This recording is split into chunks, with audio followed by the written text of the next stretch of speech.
恭请大德圣听，为这法会一切众生，请转妙法轮，教导我们如何了生脱世，离苦得乐，殊证无生。Word Shankar with gratitude out of compassion for the sake of this assembly and all living beings. Please turn the wonderful Dharma wheel to teach us how to live suffering and attain bliss and end birth and death, and quickly realize non-birth.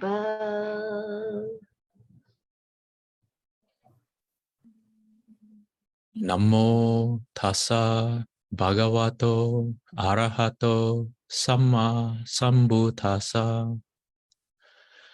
Homage to the blessed, noble, and perfectly enlightened one.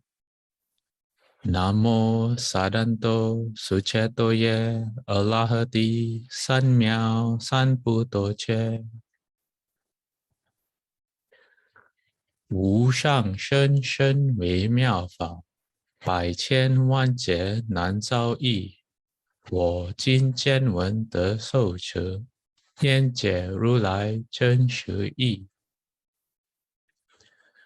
Supreme and wondrous Dharma, subtle and profound, rarely is encountered, even in a billion eons. But now we see and hear it and accept it reverently. May we truly understand the Buddha's actual meaning. Hello, everyone. Welcome back. After a fairly long break, today is Sunday, the 5th of December. We are across the deadline. If you're not, then it would be the 4th, Saturday, the 4th of December. And as usual, we'll begin with chanting the name of Medicine Master Buddha 7 times. And then I'm going to ask if anyone has any interesting Dharma-related stories, encounters or experiences that they want to share after that, so you can think about it and respond. Okay. Namo, quelling disasters, lengthening life, medicine master Buddha. Namo, quelling disasters, lengthening life, medicine master Buddha. Namo, quelling disasters, lengthening life, medicine master Buddha. Namo, quelling disasters, lengthening life, medicine master Buddha. Namo, quelling disasters, lengthening life, medicine master Buddha. Namo, quelling disasters, lengthening life, medicine master Buddha. Namo, quelling disasters, lengthening life, medicine master Buddha. Medicine master does come one, medicine master does come one, medicine master does come one, medicine master does come one. Okay, let me change slides and as I mentioned before, does anyone have anything they would like to share? Any interesting stories or news or experiences?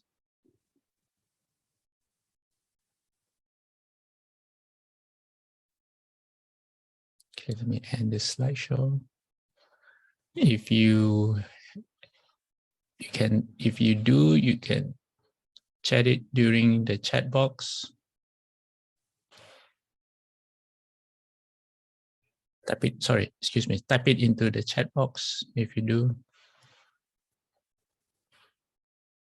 Okay, let's get on with today's class. I have a very interesting story that I'm very excited to share because for a long time, I've been looking for the source of the story. After remembering reading it somewhere, it's about a dog that because the dog was being very stingy, the dog was reborn. No, sorry, it was about a man who was very stingy and he was reborn as a dog, and who even as a dog, it guarded its treasures. It remembered where its treasures were buried. So I'll share the story in the relevant part of the sutra today. Okay, where are we?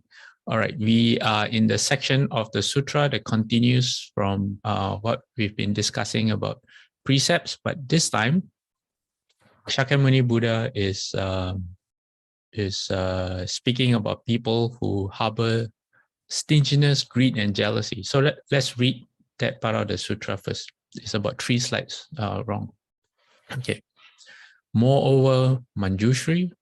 So I'm going to invite everyone to join me in putting our palms together as we read along. Moreover, Manjushri, if there are sentient beings who harbor stinginess, greed, and jealousy, who praise themselves and disparage others, they will fall into the 3 evil destinies for countless thousands of years, where they will undergo intense suffering. After undergoing intense suffering, at the end of their lives, they will be born in the world as oxen, horses, camels, and donkeys that are constantly beaten, afflicted by thirst and hunger, and made to carry heavy burdens along the roads. Or they may be reborn among lowly people as slaves or servants who are always ordered around by others and who never for a moment feel at ease.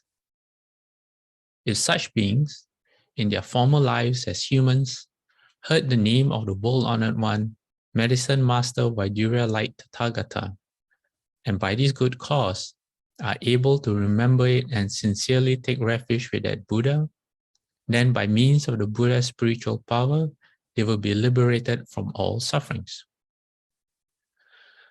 They will be endowed with keen faculties, and they will be wise and erudite. They will always seek the supreme dharmas and encounter good friends. They will eternally sever the nets of demons and smash the shell of ignorance. They will dry up the river of afflictions and be liberated from birth, old age, sickness, death, anxiety, grief, suffering, and vexation. Okay, so this, I'm going to jump back to the beginning of the slide. Okay, so you could say that the theme for today's class lecture is all about stinginess, greed, and jealousy. And why? Because, well, if you, someone who always behaves in that manner, they fall into the 3 evil destinies. And what are the 3 evil destinies? That's the realm of animals, as described in the next passage, or lower down, the realm of commonly known as hungry ghosts, and further down, the 3rd evil realm is the hell realm, and that's something that all everyone should really try to avoid. Okay, and then there's also a very interesting twist in the passage that, as you can see on your screen, the Buddha says, if such beings in their former lives as humans heard the name of the world-honored one, and by this good cause are able to remember and sincerely take refuge Then by means of the Buddha's spiritual power, they will be liberated from all sufferings. So I've been thinking about this. And I'm just going to advance to the next slide. And I was wondering if, is that a mistake? Did the Buddha mean that they hear the name of Medicine Master Buddha in the current life rather than the former life? So Shufu's commentary is this. Shufu said that as humans, they might have heard someone reciting the name of Medicine Master Buddha. If they remember the Buddha's name while they are in the three evil paths, they will be reborn in the human realm. Moreover, they will remember their past lives. Having the knowledge of past lives, they will dread the sufferings of the evil destinies. They will not delight in worldly pleasures, but will rejoice in giving and praise others who give. They will no longer indulge in eating, drinking, and making merry, but will instead delight in giving to all living beings and will praise those who do charity. There is no longer misers or being stingy. In this life, they may once again think of the Buddha's name and take refuge in him with utmost sincerity. Then by means of the Buddha's awesome spiritual power, by the spiritual power of his great vows, they will be liberated from all sufferings and distress. They will be endowed with keen faculties. They will have excellent seeing, hearing, and a highly developed sense of smell. They will have discerning taste buds. They will have an acute sense of touch and will be very intelligent with good memories, and they will be wise and erudite. So this is Shufu's commentary on this part of the sutra. So I guess when we hear the Buddha's name, and if it's not just a literal hearing, but we hear in the sense that we understand and hearing, I guess you can look at hearing as a metaphor for practice. So hearing means we understand, we absorb, we listen to the Buddha's teachings, we contemplate, we absorb, and we practice according to the Buddha's teachings, and we plant good seeds of good habits, good karmic seeds in our consciousness. That I think, so my theory is that I think that allows in our future lives the opportunity for Buddhas and Bodhisattvas to be able to create the right conditions to activate the seeds again. And then we remember, and because of that, they are able,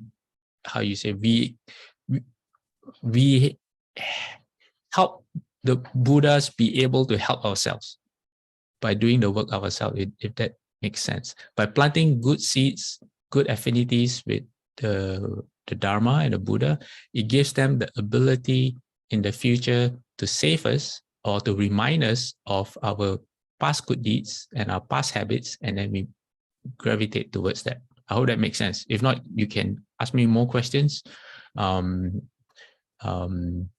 that's not really what we're concentrating on in this in today's class.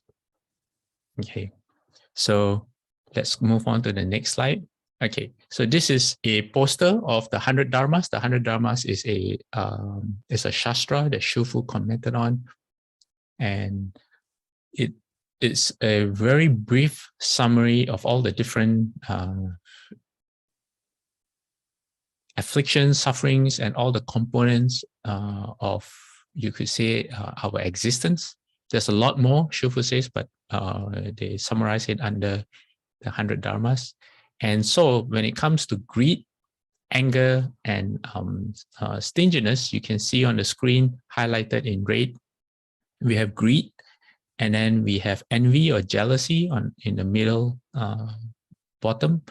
And then underneath that is selfishness. So the 100 Dharmas list greed, envy, or jealousy, and selfishness as okay, let me see. So greed is considered number 30. Greed is a fundamental affliction, and then we'll look more into greed. And then when it comes to envy or jealousy and selfishness, they are classified as derivative afflictions. So they arise from the 6 fundamental afflictions, of which greed is one of them. So in the order of the sutra mentioned stinginess first. So let's do that. Okay, so Saha has a question. We'll come to Saha's question at the end of the class. So what is stinginess? Okay, stinginess or matsarya in Sanskrit. I'm not sure how to pronounce that right. So stinginess is defined as the inability to bear the good fortune of others because of one's attachment to objects. So because we are attached to things, okay, that sometimes our attachment is so strong that if we see other people having things that we want, or having a better life, or having something that we don't have, or we might even have it, what it does is our attachment makes us unhappy for them instead of being able to rejoice in their well-being. Their good fortune makes us miserable.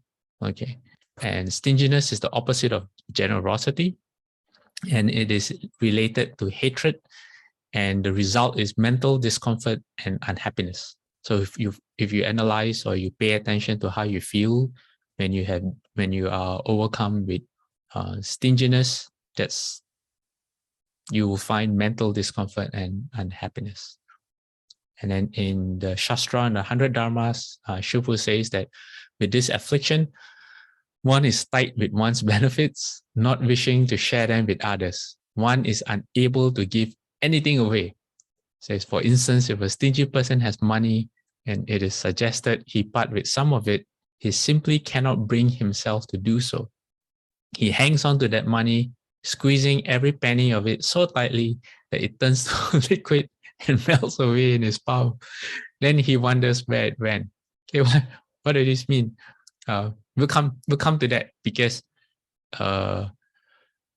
since the opposite of stinginess is generosity, and we've covered generosity or giving fairly extensively in our earlier classes, I'm going to introduce a few slides from there before. Okay, so there's a saying that says, what makes the world go round? Okay, there's a sutra called the Ajita Manawa Pucha, or Ajita's questions. And Ajita is asking the Buddha, he said, his question is, with what is the world shrouded? Shrouded means covered over. In this sense, clouded over isn't a good thing, because he says, because of what doesn't it shine? So you're covering the shine, which is probably the light of wisdom. You can say, what's the shine? And then with what is it smeared? Tell me, what is its greatest danger and fear? Okay, so with what is the world shrouded? Because of what doesn't it shine? With what is it smeared? Tell me, what is the greatest danger and fear in this world? Okay, and the Buddha answered, with ignorance, the world is shrouded. Because of stinginess, heedlessness is carelessness, it doesn't shine. With longing, it's smeared, I tell you. Suffering, stress, its greatest danger and fear. So stinginess is definitely something we want to avoid. So now we go to the opposite of stinginess, which is generosity. And we've covered this before, so I'm just going to read it. The Buddha, in one of his sermons, translated as giving even one's last meal, says, if beings knew, as I know, the results of giving and sharing, they will not eat without having given, nor would the stain of selfishness overcome their minds. Even if it were their last bite, their last mouthful, they would not eat without having shared, if there were someone to receive their gift. But because beings do not know, as I know, the results of giving and sharing, they eat without having given. The stain of selfishness overcomes their minds. So if someone could actually see cause and effect, and can see the rewards of even the smallest act of giving, the Buddha says you would never miss up a chance to give. even if it's your last meal or you're really hungry and that's the only food you have, because you know that the rewards you get from giving are so great that it's not that you're greedy for the rewards, but the thought of being stingy never even occurs. Okay, one more slide on generosity. Buddha says, what the miser fears that keeps him from giving is the very danger that comes when he doesn't give, which is really ironic. People don't want to give because they want to retain, they want more. That's what selfishness is. They want it for themselves. But because they are ignorant and they lack the wisdom of seeing that if you actually give, you get more in return. It's just that the results may not be immediate. So because of ignorance, the more stingy you are, the worse off you will be in the future. So that's what ignorance is, not understanding cause and effect. So imagine if there's this magic bank account that we have, and it's the way okay, so how much money you put in this bank overnight, it doubles your money. So if you only have 50 cents and you put it in, tomorrow it becomes $1. If anyone has a bank account like this, any money that they have, we will call it gift, they will put it into the bank account, right? So the cause and effect of giving is actually like that, except that it's not double. In different sutras throughout the Pali Canon, the Buddha has described the benefits from giving. In the Earth Source Sutra, it says that if you give to close family, if you perform an act of generosity and you are able to dedicate the merit to your close members of your family, I think, what was it? You get less than 10, maybe 7 of your lifetimes will be full of blessings. So that's a huge return on investment. But because it happens in the future, sometimes it doesn't happen immediately. There are also sutras where someone, there's a sutra of a gold rabbit. I just remembered this. A poor farmer gave away whatever food he had for lunch to I think it was a Prachika Buddha, a monk who was a Prachika Buddha.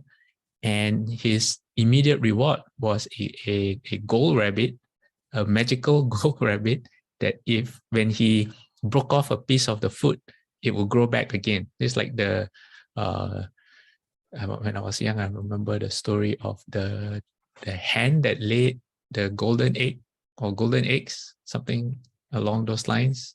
Yeah, never-ending treasure as reward. Yeah. So the Buddha says that in the next slide we have, even if a person throws the rinsings of a bowl or a cup into a village pool or pond, thinking, may whatever animals live here feed on this, he says that would be a source of merit. And finally, we have SN 1.41, where it says what is given isn't lost, which is very straight to the point. It says, so when the world is on fire with aging and death, one should salvage one's wealth by giving. What's given is well salvaged.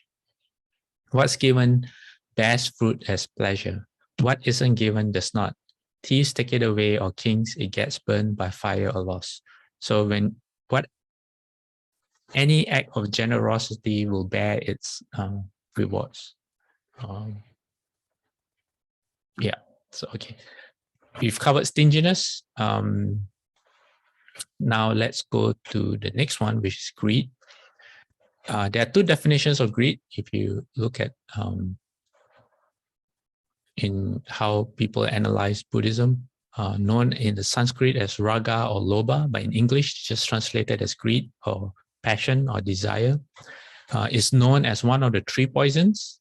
So greed, anger, and delusion, or greed, hatred, ignorance, sometimes it's translated that way.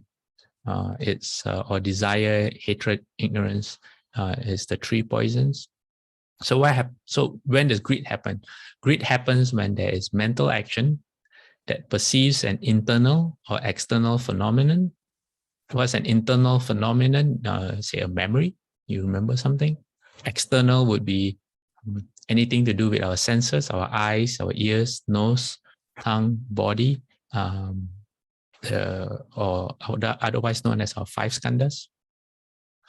So we receive an internal or external stimuli or phenomenon, and then because of ignorance, via ignorance or without proper comprehension, feelings of pleasant, unpleasant, or neutral arise. So when we feel something or we sense something, we hear something, there can be three types of feelings: pleasant, unpleasant, or neutral. How can that be? To illustrate the point, we take say music, say a very smooth sounding classical music. Okay. So you walk into a shop and they're playing classical music in the background and you're not really paying attention. That's probably you can classify, and someone talks to you about the music and you hear the music, say, oh, okay. Yeah, you don't really care. You're not listening. So that's kind of neutral. But if it's your favorite piece of music, say it's your favorite piece of classical music and you're paying attention to it, and because it's your favorite, then it turns into a pleasant feeling. You enjoy the senses. But if you happen to be too near the speaker, or if they're playing it too loud to the point that sometimes the sound gets distorted, then it hurts the ears. It's no longer pleasant, and then it turns into an unpleasant feeling. So in some sutras, the Buddha classifies feelings as these three: pleasant, unpleasant, or neutral. So what happens when it's pleasant? We naturally develop a desire. This is, we generate passion towards the pleasant. What happens when it's unpleasant? People think that unpleasant is just a aversion or wanting to move away, but it's at the same time, we are moving away towards comfort. So it creates a desire for pleasant or comfort as well. Say if you're uncomfortable right now, as we are sitting, listening to me, I'm listening to myself. Whenever we feel uncomfortable with our position, we automatically want to change our position. So that's what it means, that aversion is also moving towards comfort. And then, so what happens is greed is a psychological reaction. It happens in the mind. It's a thought that's associated with the pursuing, the possessing, or the yearning for displeasing objects and emotions. So when we have any sensory input through our five skandhas, or basically that's, in other words, our experience of life. Five skandhas means our experience of life. So throughout our daily life, when we experience something that we find to be pleasing, there's a movement in our mind that wants to pursue or to possess or wants the experience to last. That's greed. And what can greed be? Well, in the text, it says that anything that you classify as essential pleasure, or it could be a material belonging. I don't know, your favorite shirt or garment, watch, your car, your house. It could be loved ones like your family. It could be a desire for fame. Even the five skandhas itself, the experience of life itself, is listed under things that we can have passion about. Ideologies and views, the thoughts that you have, the how you say, the principles that exist in your mind that you take to define you for who you are, that makes you who you are. Your ideologies and views are things that you have attachment and desires towards. Sometimes you have even attachment towards dhyana, because dhyana is a very comfortable place to be in, and our forms of existence. Those are things that are listed as things that we can have attachment or greed towards. Okay, now let's look at what Shufu has to say about greed. And this is from the Shastra and the 100 Dharmas. Shufu says, what is meant by desire? Says it is the wanting of something. Once one gets something, the next thing that happens is that one tries to get it, to grasp at it. That is the result of desire. What does one want to get most? Pleasurable states. One wants to have pleasurable experiences. That makes total sense. I mean, no one wants to be miserable. Everyone wants to be happy. But the problem is going back. Once we have it, we try to hold on to it. We try to we get attached. So instead of us being in control, the state or the item that causes the state to arise controls us. How does that look like? Okay, I'm going to share a video with you right now. Let me move it to the screen. It's called Baby First Time Ice Cream. Okay, for those of you online, I think last time when I shared a video, YouTube gave me a copyright notice. I'm not sure how that works. I'm not sure if it blocks a video from being seen or something. So what I'm going to do is if you're watching this on YouTube, you won't be able to watch the video, but I will share the link to the video in the comments. All right, so I'm going to edit this part out.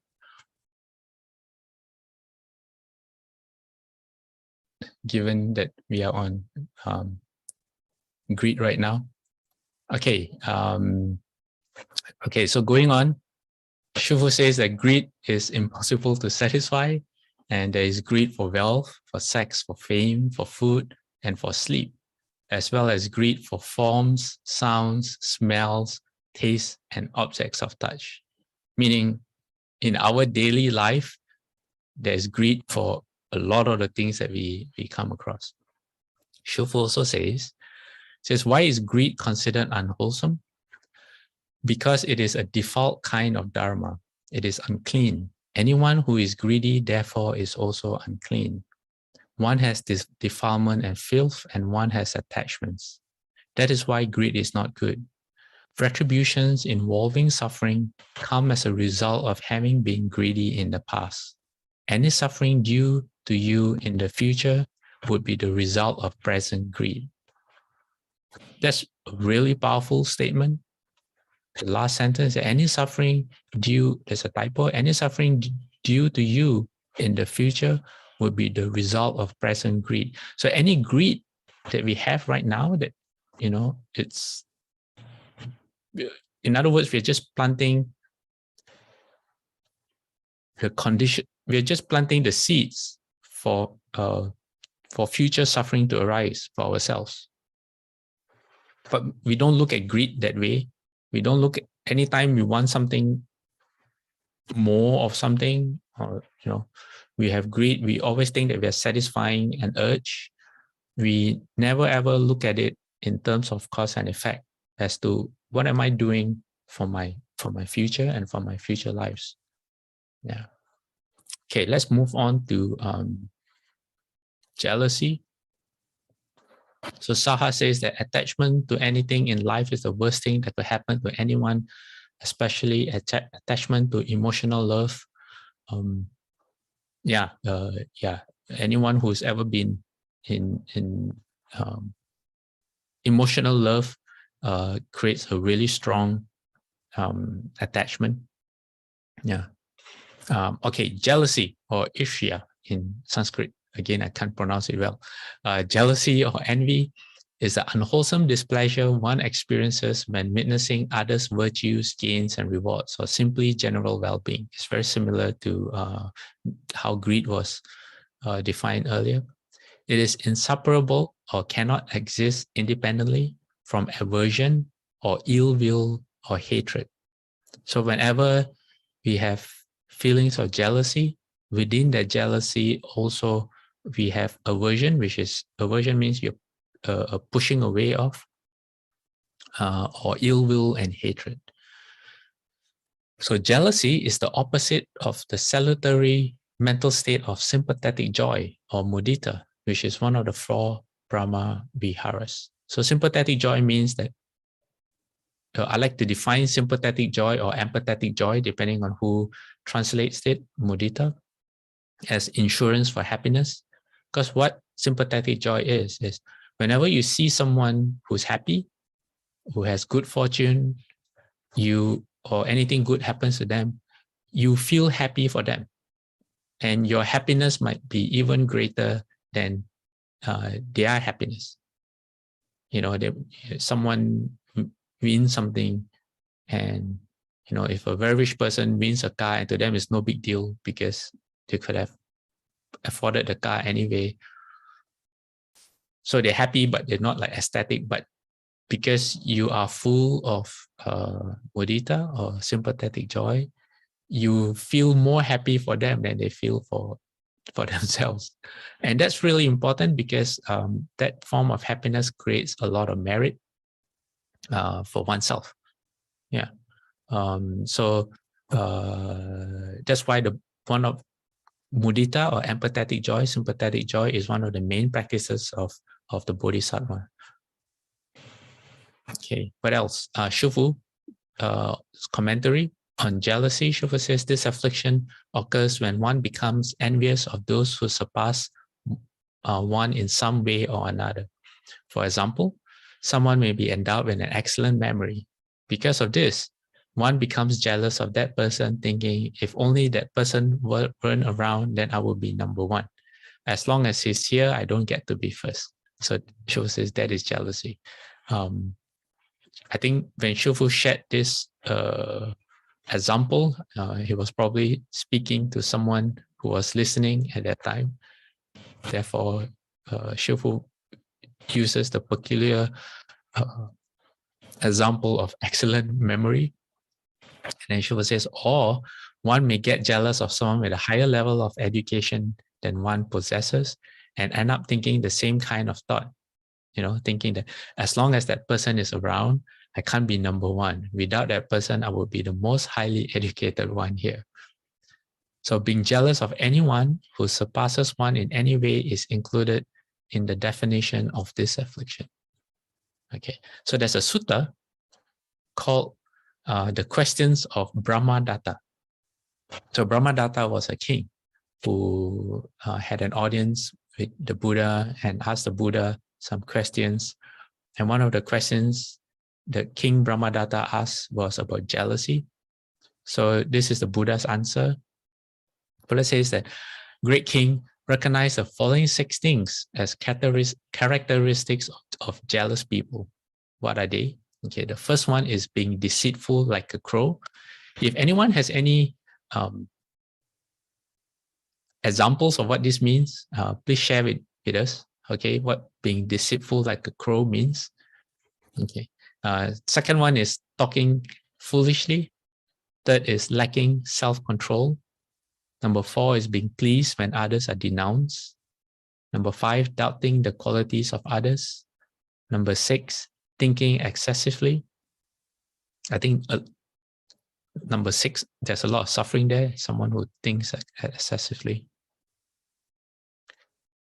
Number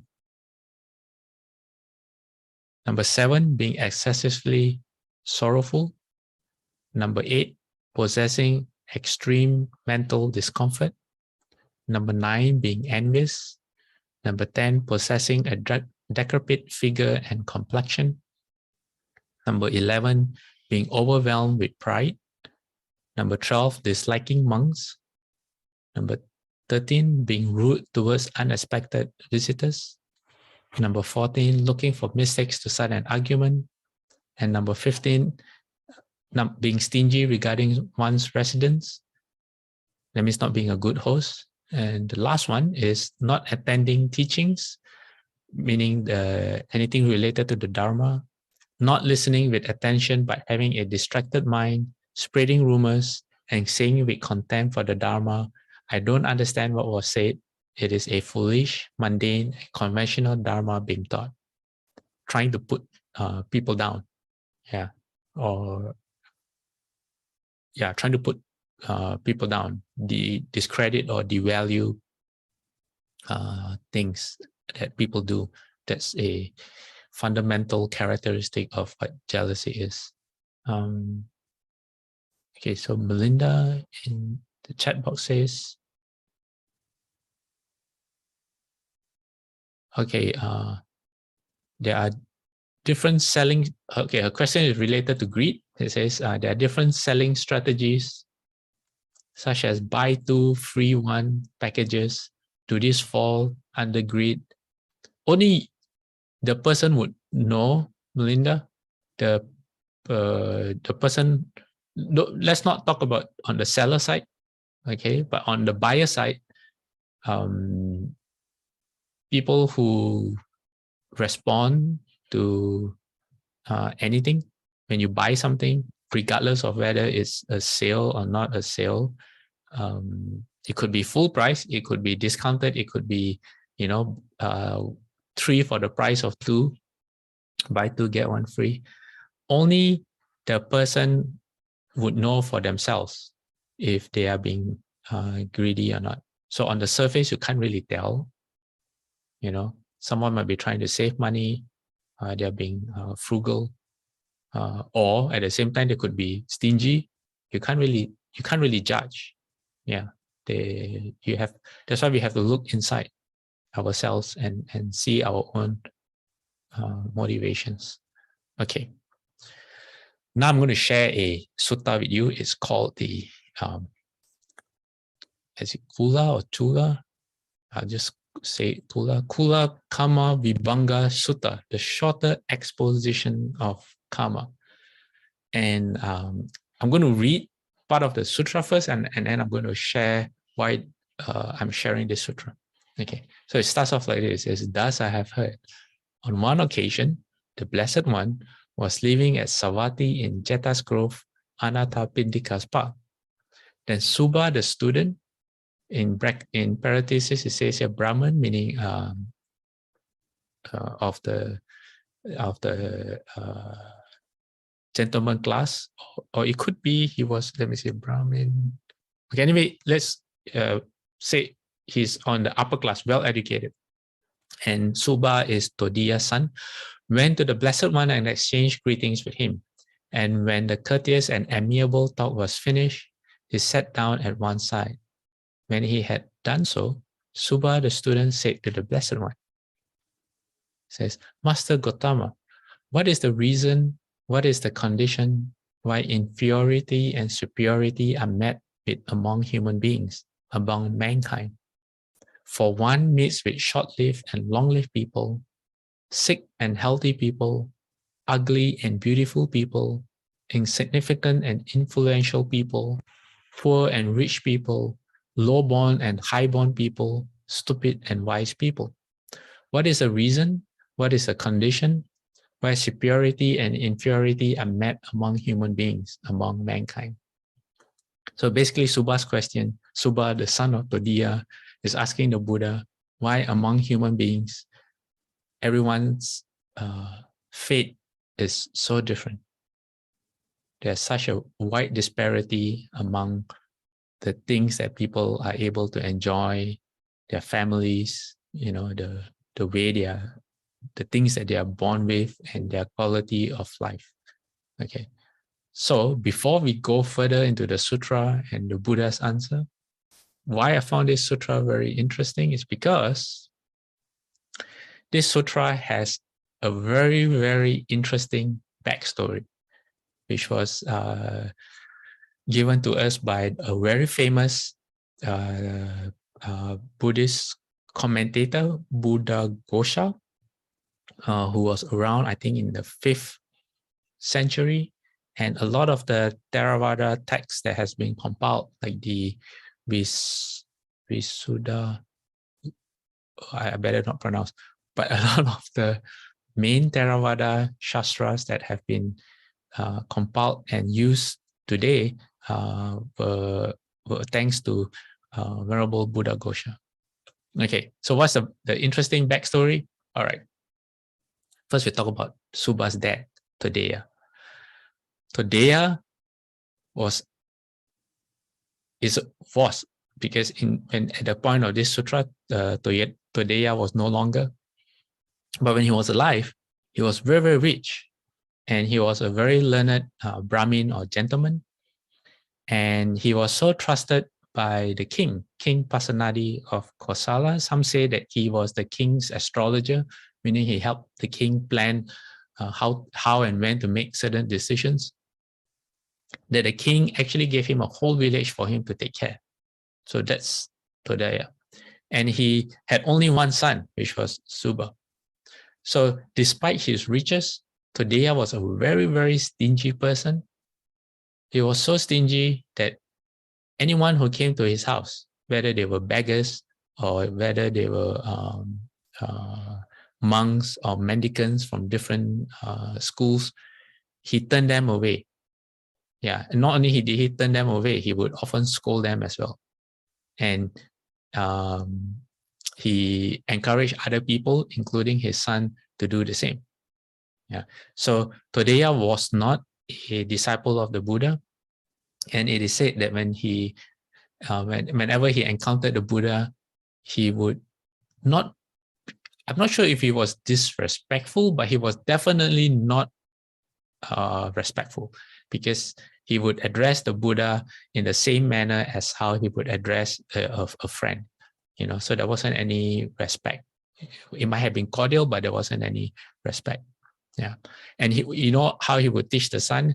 At that time, they would use a certain, they also had makeup, and there was a certain ingredient that would be formed in a cake that they would rub under the eyes.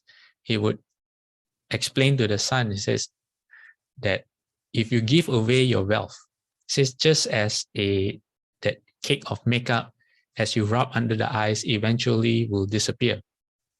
The more you use it, that's what happens to wealth when you give it away. So that's how he taught the son not to give anything away. And at the same time, he taught the son to be to hoard and to accumulate, to be greedy for more wealth. And he told the son, he said, just as termites, they collect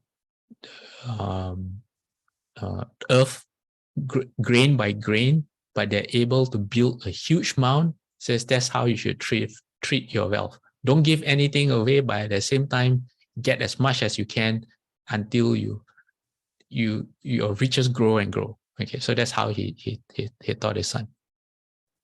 So when he died, because he never overcame his habit of being so stingy, he was reborn as a dog in the same house, in the same piece of land that he was living in. This is just like earlier in the Medicine Master Buddha Sutra that we read, when one of the retributions for being stingy is to be born in the lower realms.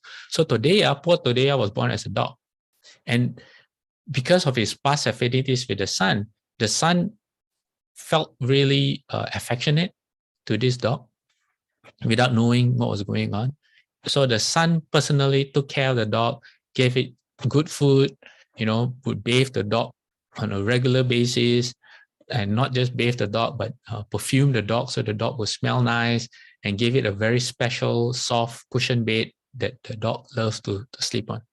Okay, so it is said from Buddha Ghosha's commentary, it said one day the Buddha knew it was the right time to visit Suba. At this time, Suba wasn't the disciple of the Buddha. So this encounter is before this sutra that I'm sharing with you right now, before this sutra happened. So the Buddha decided to go for his alms round at Suba's house. And it is said that this is a house where no one had ever received any food. So when the Buddha arrived at the house, the dog, which was formerly Todeya, saw the Buddha and began to bark at the Buddha. Okay. So the Buddha gently said to the dog, but it was within earshot of the servants, so other people could hear. So the Buddha told the dog, Buddha said, Todeya, not only now, but in earlier births too, you receive me and my disciples in such a manner. You now reap the results of those deeds. Not content, you bark at me. Do you know that such conduct will result in a birth in a hell realm? So that's how the Buddha spoke to the dog. And the Buddha addressed the dog by his former human name. So when the Buddha spoke to the dog, it is said that the dog understood exactly what the Buddha was saying. And the dog thought to himself, oh, the ascetic Gautama knows me. And feeling really ashamed, the dog ran away to the back of the house. And instead of sleeping in his comfortable bed, the dog went to sleep in a very dirty place where they would use to burn firewood. So there's a lot of ashes there. So Suba then came back to the house and he found the dog.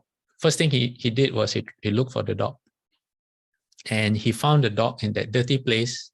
And the dog didn't want to come out because the dog was feeling really, really miserable because someone knows his secret, or maybe the dog, because of the Buddha, the dog could remember who he was. And when Suba questioned his servants, the servants told him what happened, that the Buddha had come. And not just that, but the Buddha called the dog his father's name. And this made Suba really upset.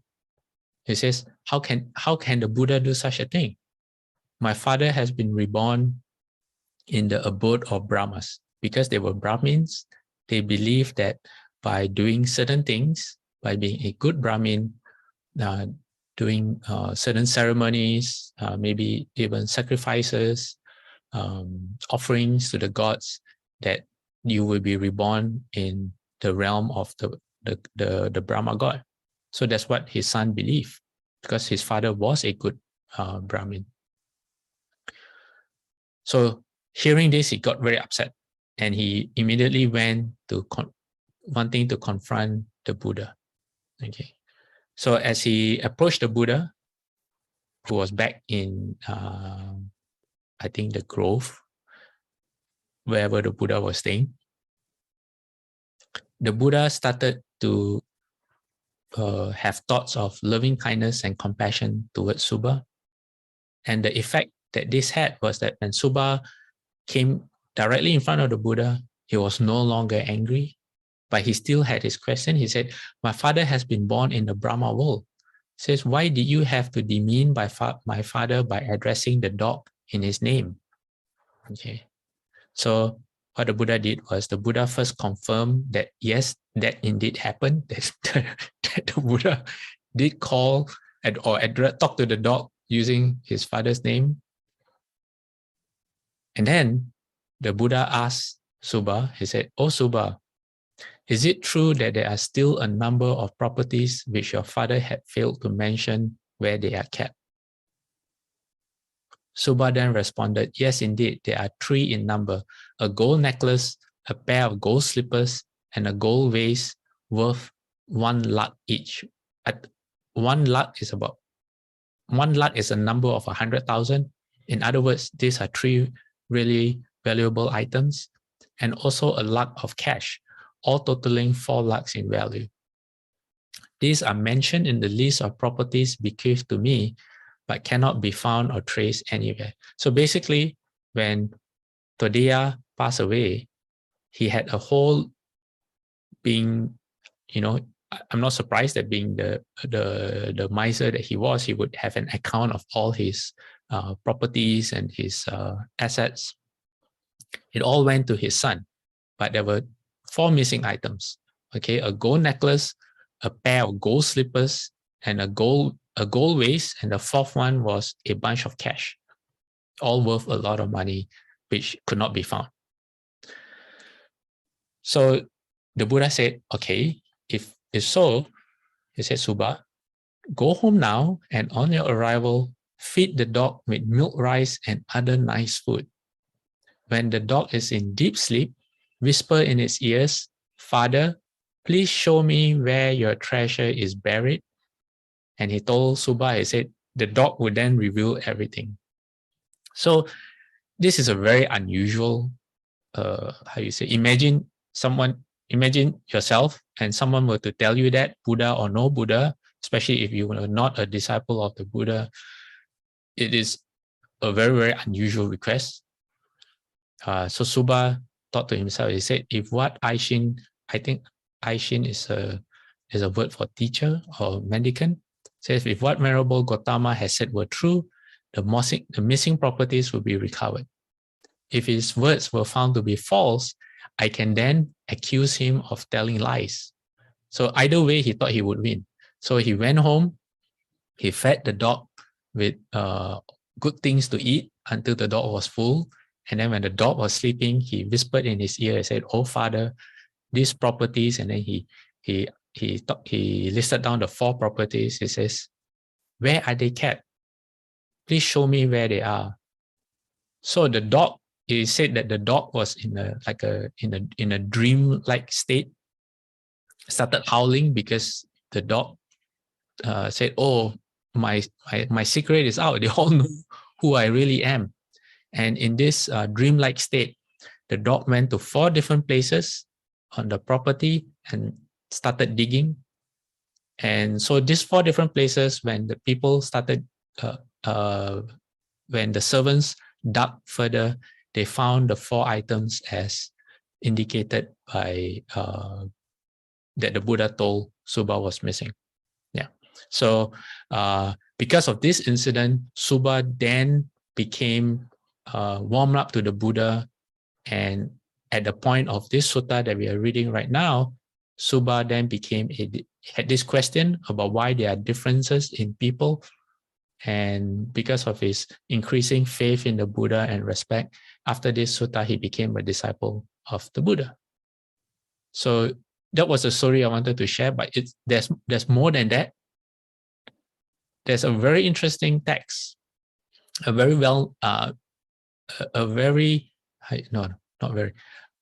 text that's relatively unknown.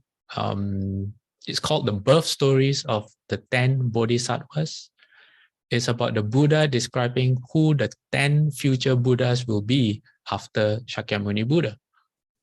So the first one we all know would be Maitreya Bodhisattva. He's going to be the first Buddha after Shakyamuni Buddha.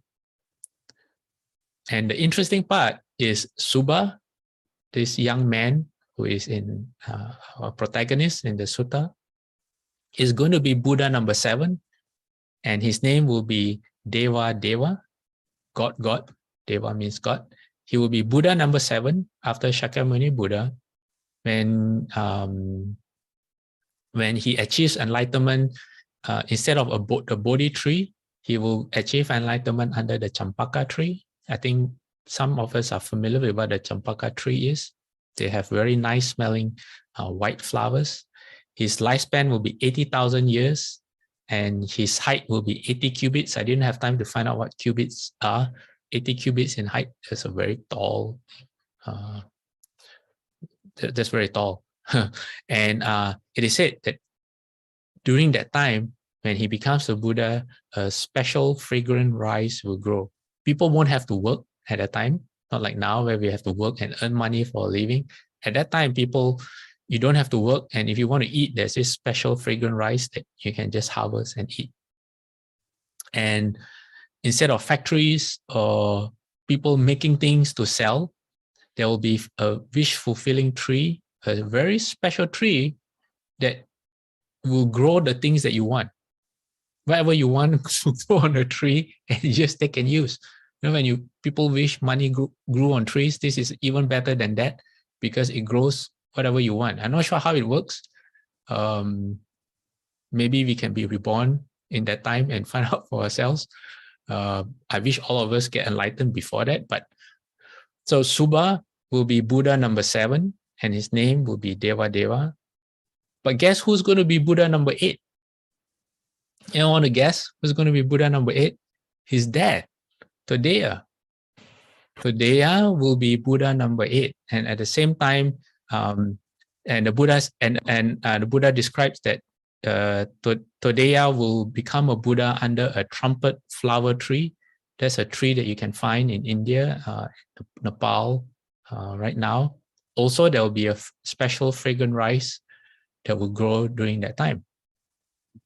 So the son will be Buddha number 7, and the father, Todeya, his name will be, let me see, Narasiha. His name as the Buddha will be the Buddha Narasiha. He will be Buddha number 8 after Shakyamuni Buddha. So I thought this was a very interesting story because there's the element of what we just read in the Medicine Master Buddha Sutra, where because of stinginess, you are reborn in the lower realms. But at the same time, if you have practiced before, then you can recover. And in what I haven't shared is what was the result of, okay, what did Todeya do to get the prediction of Buddhahood? And I don't have all the full details right now, but in a past life, before he became Todeya, before he was adopted, Todeya met a Prachika Buddha, and he was so moved by the Prachika Buddha that he offered cloth to cover the Prachika Buddha, and he dedicated the merit of that deed to his own awakening. He said, in the future, he said, through this act, in the future, may I become a fully awakened one. And it was that led him on his journey along the path. Okay, so we are past time, but let's finish at least this sutta. So the answer that the Buddha gave to Subha's question was, he said, student or Subha, said beings are owners of karma, heir to karma, born of karma, related through karma, and have karma as the arbitrator. Karma is what creates distinctions among beings in terms of coarseness and refinement.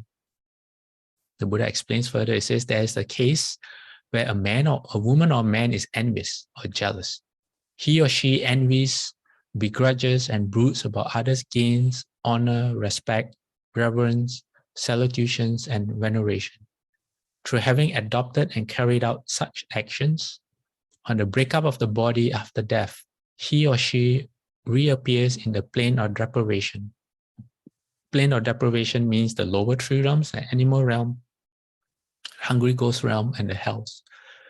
If instead he or she comes in a human state, then he or she is not influential wherever reborn. This is the way leading to not being influential, to be envious, to envy, begrudge, and brood others' gains, honors, respect, reverence, salutations, and veneration. Then the Buddha further says that, but then there is the case where a woman or man is not envious.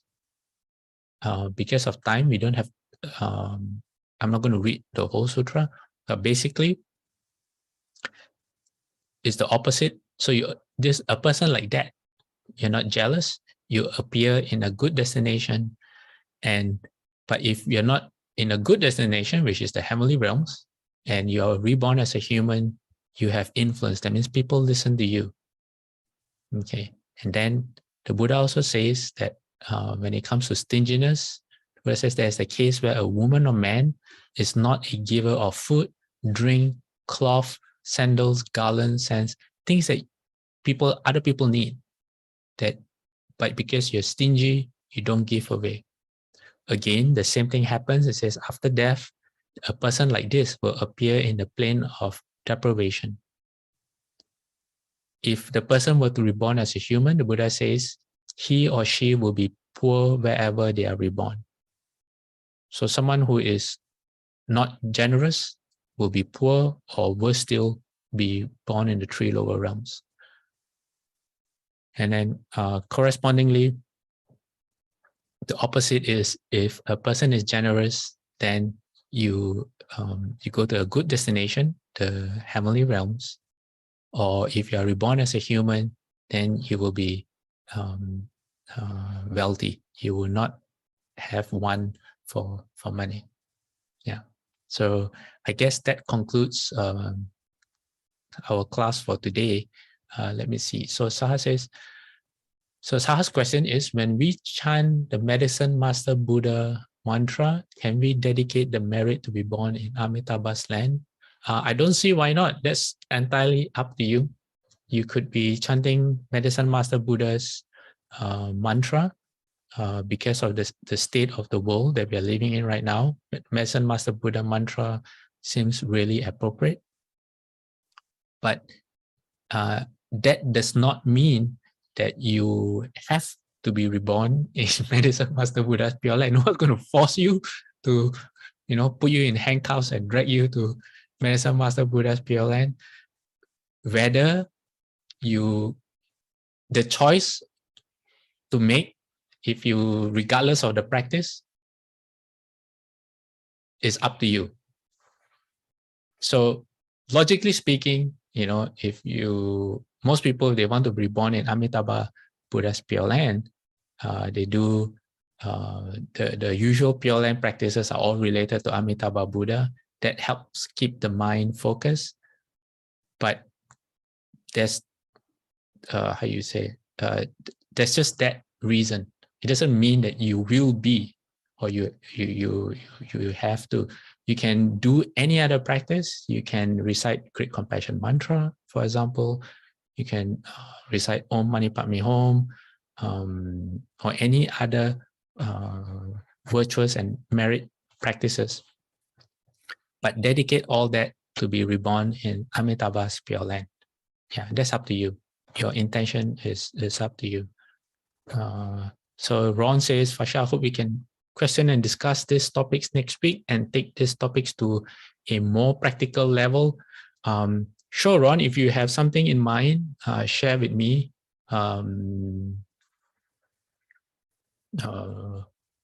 Let's see what other people have to say. If practical, I'm not sure what practical for a monk may be practical for lay people, so I might need some help there as well. All right. Okay. Anyone else?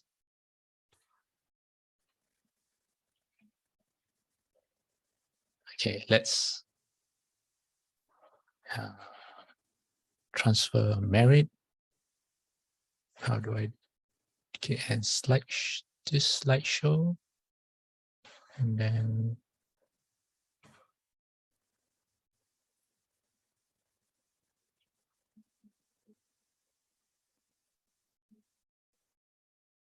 Okay.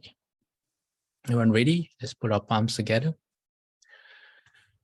May every living being, our minds as one and radiant with light, share the fruits of peace with hearts of goodness, luminous and bright. If people hear and see how hands and hearts can find in giving unity, may our minds awake to great compassion, wisdom, and to joy. May kindness find reward. May all who sorrow leave their grief and pain.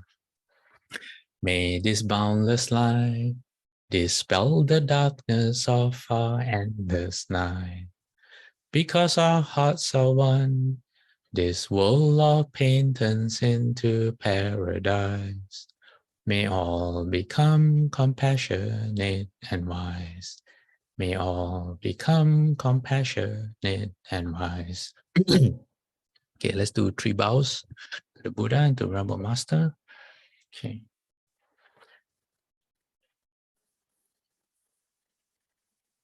Three bows to the Buddha. First bow. Second bow. Third bow. Half bow. Bowing respect to the Venerable Master. Second bow. Third bow. Half bow. All right, everyone. For those of you who think the same as Ron and to that we have that shares the same idea that we should take these topics to a more practical level. That can happen if you ask questions. So then that makes it really practical, because you are bringing your experiences to the sutra. So how about this way? Instead of, I'll try my best as well, but it would be best if you have any, if the sutra resonates with you at any level, and you have any question or ideas or anything interesting that you want to share, then you bring it up. And that's how we can make the sutra more relevant to ourselves. That would be very helpful on my side. Then I can respond using the Dharma and the sutra. Okay, we'll see everyone next week. Amitabha. Thank you, Pháp Sư. Thank you.